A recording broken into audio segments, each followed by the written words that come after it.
Ya, assalamualaikum, selamat siang, Bu Restu. Selamat siang, Bu Rizky. Waalaikumsalam warahmatullahi wabarakatuh. Sehat, Bu Restu? Alhamdulillah sehat. Bu Rizky sehat? Sehat, alhamdulillah. Masih semangat nih walaupun sudah siang, bawahnya panas seperti ini. Alhamdulillah tetap harus semangat walaupun suasananya terik, panas, tetap harus semangat. Ya, luar biasa. Ini maaf mengganggu waktunya, Bu Restu. Saya ada sedikit mau bincang-bincang nih terkait nanti kan saya mau masuk ke kelas ibu. Di kelas 11D ya. Iya, 11D. Jam ke-8 dan 9. Betul. Kemudian materinya tentang apa, Bu? Materinya tentang stoikiometri, kaitannya itu nanti submaterinya adalah kadar zat. Stoikiometri tentang kadar zat. Iya. Nah, tujuan pembelajarannya ini dicapai di pembelajaran nanti apa ya? Tujuannya adalah siswa mampu menghitung kadar zat melalui volumenya dan masanya, kemudian dia juga mampu menerapkan di kehidupan sehari-hari. Ya, intinya saya nanti semua mampu menghitung kadar zat dan penghitungannya, kemudian bisa menerapkannya di kehidupan sehari-hari. Iya. Kemudian area pengembangan yang ingin Ibu capai apa di pembelajaran nanti? Ya, yang jelas kemampuan kognitif, afektif dan psikomotornya. Itu untuk yang psikomotornya itu nanti juga ada diskusi, ada kemudian nanti mempresentasikan hasilnya, kemudian juga untuk yang kognitifnya itu nanti ada soal-soal yang berkaitan dengan kehidupan sehari-hari agar tujuannya itu juga tercapai. Berarti area pengembangan yang mau Bu Restu capai itu kemampuan kognitif dan psikomotornya. Nanti kognitifnya bisa dilihat dengan mengerjakan soal-soal nih. Kalau psikomotornya ya nanti ada presentasi mempresentasikan hasil LKPD ya, Bu. oh iya, presentasi dengan LKPD. Kemudian apakah ada pembelajaran diferensiasi di proses nanti? Ada, Bu. Itu untuk metodenya saya gabungkan antara PBL dengan SEL. Jadi problem based learning dengan social emotional learning. Jadi nanti saya akan berkeliling di kelompok-kelompok untuk lebih dekat ke sosial dan emosionalnya. Jadi agar anak juga lebih mudah memahami materinya gitu, Bu. Oke, jadi nanti strategi yang disiapkannya itu PBL dengan SEL ya, PBL kemudian SEL social emotional learning nanti juga akan diamati. Kemudian menggunakan apa model apa misalnya? Iya, model diskusi, kemudian nanti ada presentasi. Untuk tanya jawabnya ya nanti tanya jawab dengan guru itu kalau tanya jawab yang ini saya memberikan pertanyaan gitu. Iya, jadi ada diskusi, presentasi, kemudian ada tanya jawab dengan seperti itu. Oke, terima kasih sekali Bu Restu untuk waktunya. Mungkin itu dulu yang sebelum masuk ke kelas. Nanti kita bersama-sama melihat di kelas proses pembelajaran yang akan dilakukan dengan PBL dan SEL. Itu luar biasa, sangat menarik. Saya juga akan belajar itu nanti. Jadi, terima kasih Bu Restu. Mari kita ke kelas. Baik, Bu.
wabarakatuh, Bu Restu.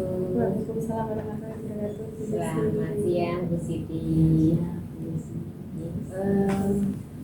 Bu Restu, maaf ini mengganggu, kita lanjutkan ya yang kemarin obrolan tentang supervisi. Kemarin kan kita sudah membahas tentang apa yang mau dilakukan oleh Bu Restu, kemudian saya juga sudah masuk ke kelas Bu Restu, sama-sama belajar kimia ya. Kemarin materinya tentang materi besarnya stoikiometri, untuk materi pada pembelajarannya yaitu kadarza. Ya, jadi belajar tentang stoikiometri di jam 8 dan 9 di kelas 11D, betul ya? Jadi setelah Bu Restu melakukan pembelajaran di kelas 11D, menurut apa yang Bu Restu rasakan ketika sudah selesai mengajar di kelas itu? Kalau perasaan sudah selesai mengajar ya lega, Bu. Apalagi kemarin ditungguin, saya juga sebetulnya deg-degan loh, Bu. Karena kan biasanya kalau pas ngajar kan nggak ada kamera, ini tiba-tiba ada kamera. Jadi ya yang biasanya itu karena nggak ada kamera terus ada kamera itu ya ada rasa deg-degannya juga. Tapi karena kalau udah mengalir ya seperti biasanya aja. Anak-anaknya juga ini kalau udah selesai ngajar ya lega. Alhamdulillah anak-anaknya bisa mengerjakan LKPD, kemudian anak-anaknya juga kemarin dikasih materi yang kaitannya sama kader yang bisa diterapkan di kehidupan sehari-hari, mereka bisa mengerjakan ya alhamdulillah lega. Jadi perasaan Bu ketika sudah mengajar materi itu lega karena anak-anak juga sudah mengerjakannya dengan bagus gitu ya. Sudah menguasai lah. Menurut Bu Restu kemarin tujuan pembelajarannya tercapai atau? Kalau tujuannya karena anak-anak sudah bisa ya alhamdulillah sudah tercapai, Bu. Kan kemarin sudah ada kaitannya soal-soal yang berkaitan dengan kehidupan sehari-hari sesuai dengan tujuannya. Kemarin kan anak juga sudah tahu menghitung kadar berdasarkan kadar sesuai dengan massa dan volume, kemudian juga sudah ada banyak penerapan soal yang di kehidupan sehari-hari, yang contohnya itu kemarin pupuk itu, kemudian sama yang kemarin minuman sasetan itu, ya jadi ada keberlanjutannya. Semoga anak juga sehat karena sudah tahu berapa yang harus dikonsumsi maksimalnya. Jadi tujuan pembelajarannya tercapai ya Bu, anak-anak sudah bisa mengerjakan tugas, kemudian mereka sudah bisa menerapkan aplikasinya dengan sehari-hari itu dalam penggunaan pupuk, kemudian minuman saset berapa yang maksimal harus dia konsumsi. Kemarin area pengembangan yang Ibu lakukan di pembelajaran itu apa saja? Kemarin itu hanya cuman ini tok yang sesuai targetnya, Bu, cuman model pembelajarannya aja.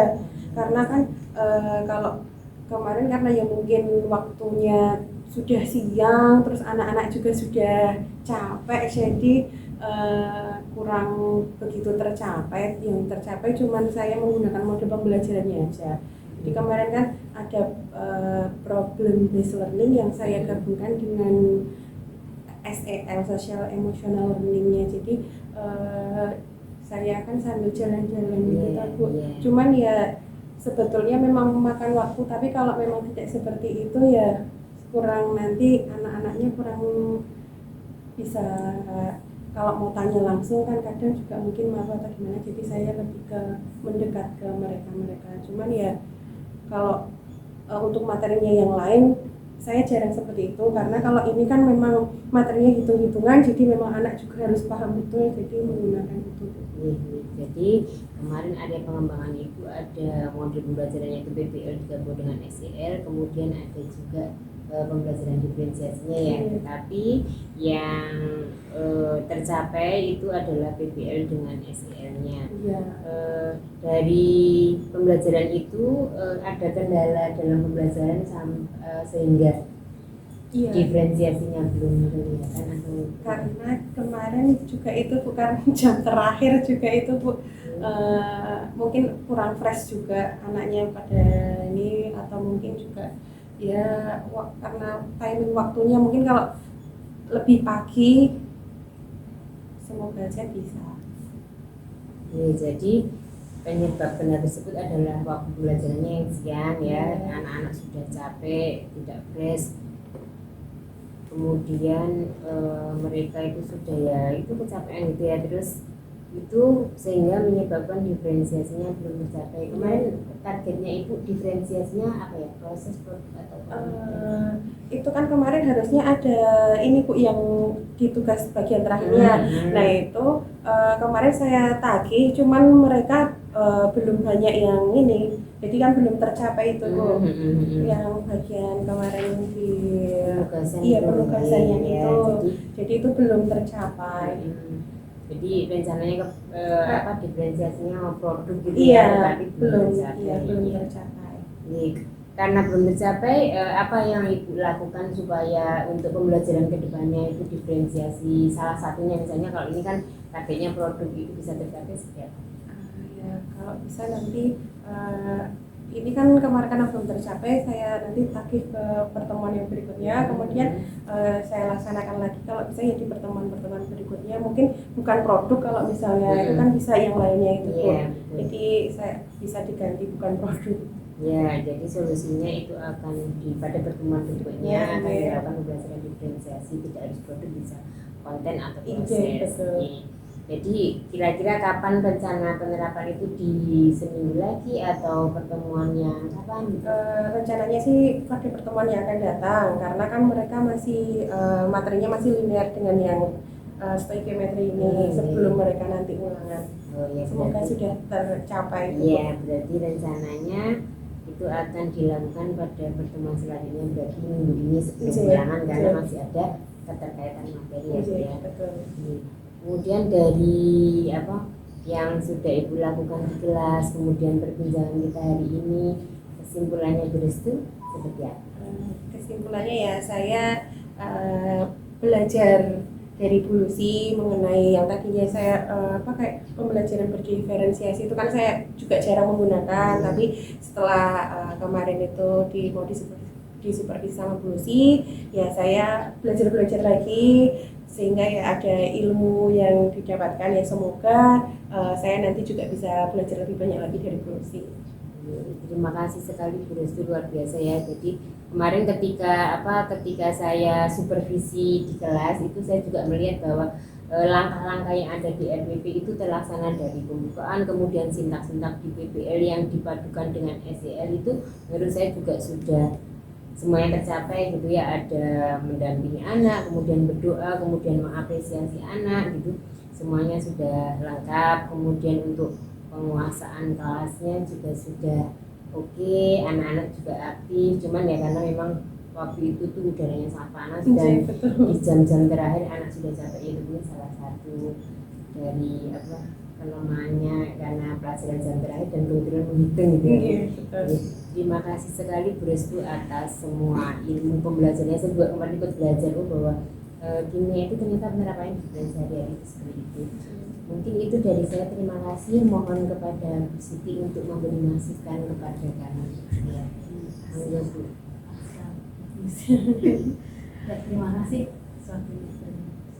Assalamualaikum warahmatullahi wabarakatuh. Waalaikumsalam warahmatullahi wabarakatuh.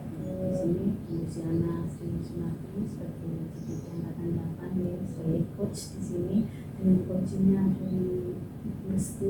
Restu mengajar kimia kelas 11 ya.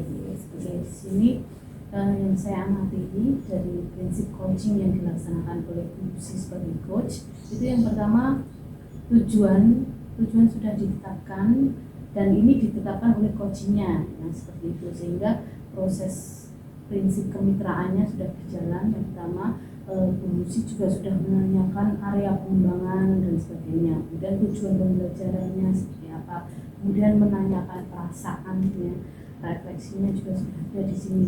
Kemudian yang kedua untuk kemitraan untuk coach itu di sini Bu Lucy banyak menggali dan tidak ada kesan menggurui, sehingga semua saran terus tindakan itu idenya dari coachingnya sendiri, dari Bu Lucy di sini.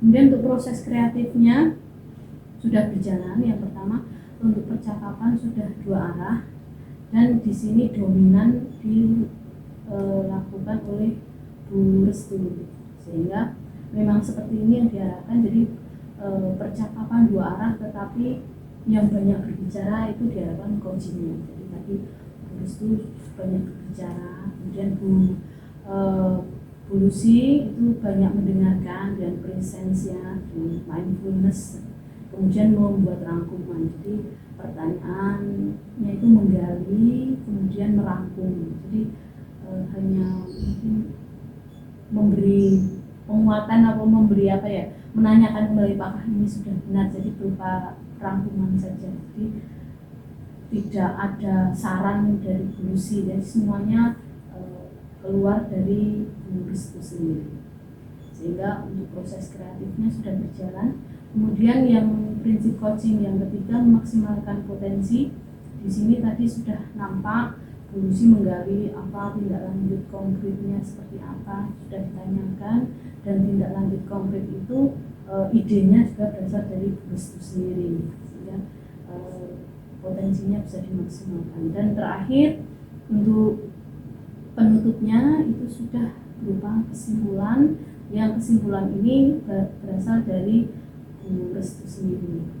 Jadi umpan balik yang dilaksanakan, kemudian di terakhir Bu Lucy melaksanakan umpan balik ini, menurut saya sudah berbasis coaching ya, di mana 3 prinsip coachingnya, kemitraan, proses kreatif, dan memaksimalkan potensi sudah dilaksanakan.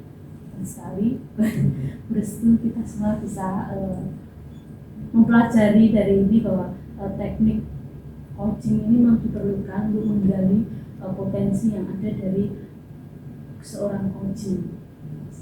Terima kasih. Assalamualaikum warahmatullahi wabarakatuh. Terima kasih Bu Siti atas semua masukannya, itu jadi bahan masukan untuk saya dan juga Bu Restu untuk proses belajar selanjutnya. Terima kasih juga Bu Restu kehadirannya. Terima kasih Mas